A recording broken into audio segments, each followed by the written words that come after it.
بسم اللہ الرحمن الرحیم۔ پیارے بچوں، آج ہم پڑھیں گے سورۃ فاتحہ کے نام بیضاوی شریف کی روشنی میں۔ امام بیضاوی رحمۃ اللہ تعالی علیہ نے فرمایا کہ وَتُسَمَّى ام القرآن، کے نام رکھا گیا سورۃ فاتحہ کا ام القرآن۔ اچھا، ام کا جو لغوی معنی نا جڑ، اصل، ٹھیک ہے۔ لِأَنَّهَا، اس لیے کہ بے شک یہ جو سورۃ فاتحہ ہے، مفتاحہ، یہ قرآن کی مفتاح ہے، یعنی قرآن کی ابتدا اسی سے ہوتی ہے، قرآن کھلتا اسی سے ہے، قرآن کی شروعات اسی سے ہے، اس لیے اس کو کہا ام القرآن۔ و مبدأہ، اور قرآن کی ابتدا اسی سے ہے، شروعات اور ابتدا اسی سے ہے، اس لیے اس کو ام القرآن کہا، یعنی قرآن کی اصل۔ فکأنہا، گویا کہ اصلہ، یہ اس کی اصل ہے، یعنی قرآن کی اصل ہے۔ ام کا معنی جڑ، اور جڑ بمعنی بنیاد، اصل، تو فکأنہا اصلہ، گویا کہ یہ قرآن کی اصل ہے، ومنشأہ، اور قرآن کی منشأ ہے۔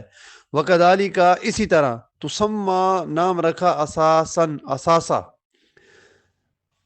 اس لیے کہ لأنہا، اس لیے کہ تشتمل، یہ مشتمل ہے، علی ما فیہ، اس پر، من الثناء، جو ثنا سے ہے، علی اللہ عز وجل، اللہ عز وجل کی ثنا پر، والتعبد بامرہ، والتعبد امرہ، اور امر تعبدی، والنہی، اور بیان وعدہ، وعدے کا، وعدے سے مراد یہ ہے کہ جنت کا وعدہ، اور وعید جو ہے یعنی جہنم سے دھمکی، جنت کا وعدہ بھی ہے اور جہنم کی وعیدیں بھی ہیں اس میں، اس لیے یہ قرآن کا اثاثہ ہے۔ اعلی جملۃ معنیۃ، اور احکام نظریہ اور احکام عملیہ جو ہے وہ سورۃ فاتحہ میں اجمالی طور پر موجود ہیں۔ اب احکام نظریہ کیا ہے؟ احکام نظریہ بمعنی عقائد، اور عقائد یعنی رب کو وحدہ لا شریک ماننا، آقا کریم علیہ السلام کو آخری نبی ماننا، قرآن کو جو ہے وہ حق ماننا، تمام انبیاء کو حق ماننا، جو مطلب ہے کہ ہمارے عقائد ہیں یہ ہے۔ اس کے علاوہ اور بھی بہت سارے ہیں، آپ جانتے ہیں۔ اور احکام عملیہ، احکام عملیہ سے مراد یعنی عمل، نماز، روزہ، حج، زکوٰۃ، یہ جو ہے وہ سورۃ فاتحہ میں اجمالی طور پر موجود ہیں۔ التی ہی سلوک الطریق مستقیم، اور احکام عملیہ یا وہ ہے کہ چلنا ہے طریق مستقیم، یعنی سیدھے راستے پر۔ والاطلاع علی مراتب السعداء، اور مطلع ہونا ہے سعادت مندوں کے مراتب پر، اور منازل اشقیاء، اور بدبختوں کے ٹھکانے پر جو ہے وہ مطلع ہونا ہے، یہ احکام عملیہ ہے۔ اور احکام نظریہ وہ وعد و وعید ہے، اور رب کو وحدہ لا شریک ماننا ہے، بہت سارے ہیں، ٹائم کو مد نظر رکھتے ہوئے مختصر میں نے اس کی وضاحت کی ہے۔ آگے فرمایا وہ سورۃ الکنز والکافیتی والوافیتی، اس کا نام سورۃ کنز بھی ہے، یعنی خزانہ ہے، یعنی قرآن کا خزانہ اسی میں ہے، اور یہ وافی بھی ہے اور کافی بھی ہے،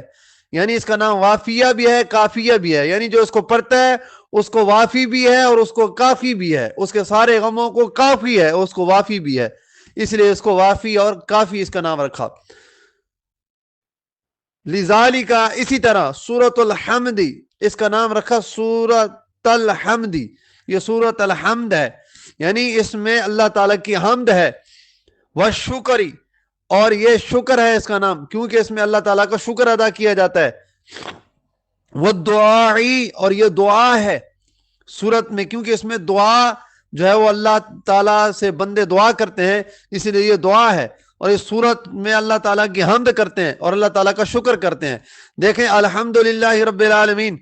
نعمت ملنے پر جو تعریف کی جائے اس کو شکر کہتے ہیں، اور نعمت ملے یا نہ ملے جو تعریف کی جائے اسے حمد کہتے ہیں۔ تو جس کو نعمت ملی ہے اس نے سورت فاتحہ پڑھی تو اس نے شکر ادا کیا، اور جس کو نعمت ملے یا نہ ملے اس نے اللہ تعالیٰ کی جو ہے وہ خوبصورت طریقے سے حمد کی، یعنی سورت فاتحہ پڑھی تو اس نے حمد کر دی۔ وتعلیم المسألتی، اور یہ تعلیم مسئلہ بھی ہے، اس کا نام تعلیم مسئلہ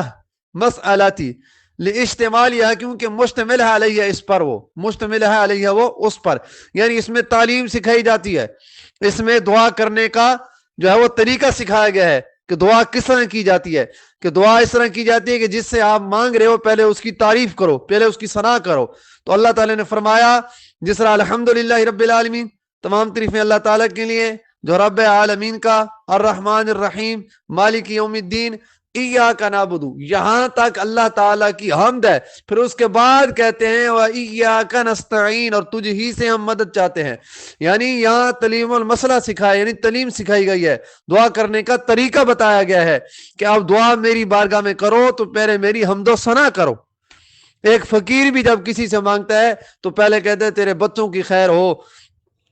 تیرے جو ہے وہ رزق روزگار میں جو ہے وہ اضافے ہوں، اس کے بعد کہتا ہے مجھے دو۔ تو اسی طرح جب بھی اللہ تعالیٰ سے مانگا جائے تو اس کی پہلے حمد کی جائے، اس لیے اس کو تعلیم المسألتی کہتے ہیں۔ اور والصلاتی، اور اس کا نام صلاۃ بھی ہے، کیوں؟ لوجوب قراتھا، کیونکہ یہ واجب ہے اس کی قرات، و استحبابھا، اور اس مستحب ہے اس کی قرات فیہا، اس میں یعنی نماز میں، یعنی نماز میں سورۃ فاتحہ کی قرات واجب بھی ہے اور مستحب بھی ہے۔ پہلی دو رکعتوں میں، فرض کی پہلی دو رکعتوں میں اس کو پڑھنا واجب ہے، اور دوسری دو رکعتوں میں اس کو پڑھنا مستحب ہے، تو اس لیے اس کو نماز کہا، صلاۃ کہا۔ اور والشافیۃ، اور اس کا نام شفا بھی ہے، والشفاء لقول علیہ الصلوۃ والسلام، نبی کریم صلی اللہ علیہ وسلم کے قول کی وجہ سے کہ یہ شفاء من کل داء، کہ یہ ہر بیماری کے لیے شفا ہے۔ اب اسی کے حاشیے میں یہ حدیث طیبہ لکھی ہوئی ہے کہ آقا کریم صلی اللہ تعالی علیہ وسلم کے صحابہ کرام ایک بستی میں گئے، وہاں جو ہے وہ بستی کا ایک سردار تھا، اس کو کسی زہریلی چیز نے کاٹا تھا، تو انہوں نے جو ہے ساز و سامان مانگا تو اس نے نہیں دیا، تو پھر اس کو کسی نے چیز نے کاٹ لیا، وہ بستی کا جو سردار تھا، جو بادشاہ تھا، تو انہوں نے علاج کرایا، نہ ملا تو وہ صحابہ کرام کے پاس آئے، صحابہ کرام کے جو سپہ سالار تھے وہ ان کے پاس گئے، انہوں نے کہا بھئی ہم جو ہے وہ 70 یا اس سے لگ بھگ بکریاں پھر ہم دم کریں گے، تو انہوں نے بکریاں لے کر دم کیا تو وہ شفا ہو گئی، سورۃ فاتحہ پڑھ کے دم کیا تو شفا، انہوں نے بکریاں لی، اور حضور کی بارگاہ میں صحابہ میں آپس میں اختلاف ہوا کہ یہ جائز ہے یا نہیں جائز، تو حضور کی بارگاہ میں پہنچے، سرکار نے فرمایا میں نے کہا تھا نا سورۃ فاتحہ میں شفا ہے، لہذا اس میں میرا حصہ بھی ہے، ٹھیک ہے۔ تو پتہ چلا کہ سورۃ فاتحہ جو ہے وہ اس کا نام ایک شفا بھی ہے، اور آقا کریم علیہ الصلوۃ والسلام کے اس قول کی وجہ سے۔ والسبع المثانی، اس کو سبع مثانی بھی کہتے ہیں۔ اب سبع کہتے ہیں 7، اور مثانی مثنا، یہ اس میں مفعول کا صیغہ ہے، جس کی مناہی جمع ہے منہا یا کی، اور مثنا کے معنی ہے بار بار کی ہوئی چیز، تو اب سورۃ فاتحہ کے مثانی کے نام کے ساتھ اس کو موسوم کیا گیا کہ یہ نماز میں بار بار پڑھی جاتی ہے، اسی لیے اس کو سبع مثانی کہتے ہیں۔ سبع معنی 7، یعنی اس کی 7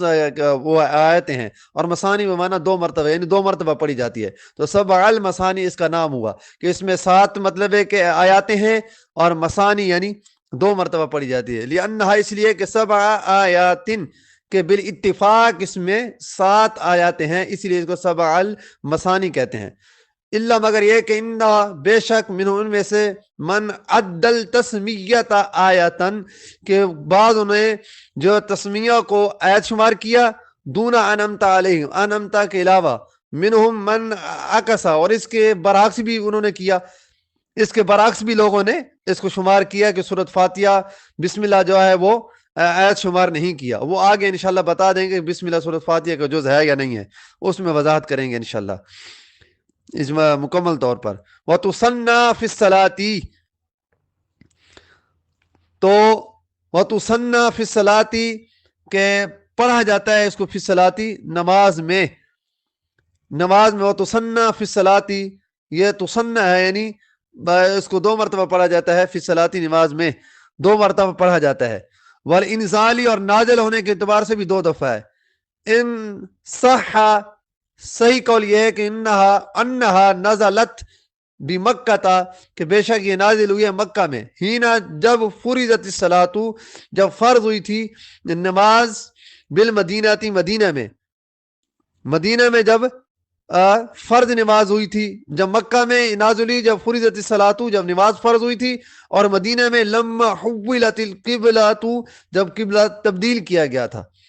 وقد اصحا، اور صحیح قول یہ ہے کہ انہا مکیۃ، یہ مکی ہے، اور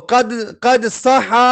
کی تقی لگا کے امام بیضاوی نے یہ بتا دیا کہ صحیح قول یہ ہے کہ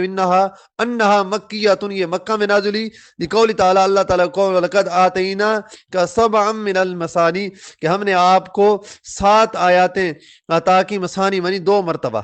وہ مکی، اور یہ مکی ہے، نص سے ثابت ہوا۔ اب اس کے بعد بتاتا چلوں کہ اس میں تھوڑا سا اشکال ہے، کہ یہ سوال پیدا ہوتا ہے کہ آپ کہہ رہے ہیں کہ سورۃ فاتحہ 2 مرتبہ نازل ہوئی، 2 مرتبہ نازل ہوئی، ایک مرتبہ مدینہ المنورہ میں اور ایک مرتبہ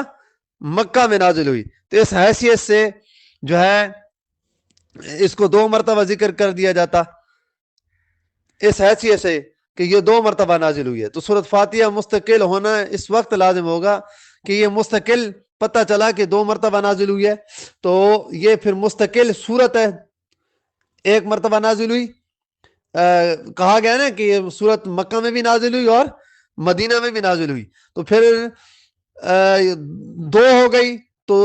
ایک علیحدہ صورت ہونی چاہیے، یعنی یہ 2 صورتیں ہیں، سورۃ فاتحہ پھر 2 صورتیں ہیں، یعنی علیحدہ علیحدہ، کیونکہ 2 مرتبہ نازل ہوئی ہیں تو 2 علیحدہ علیحدہ صورتیں ہونی چاہیے، لہٰذا تو یہ ایک ہے۔ تو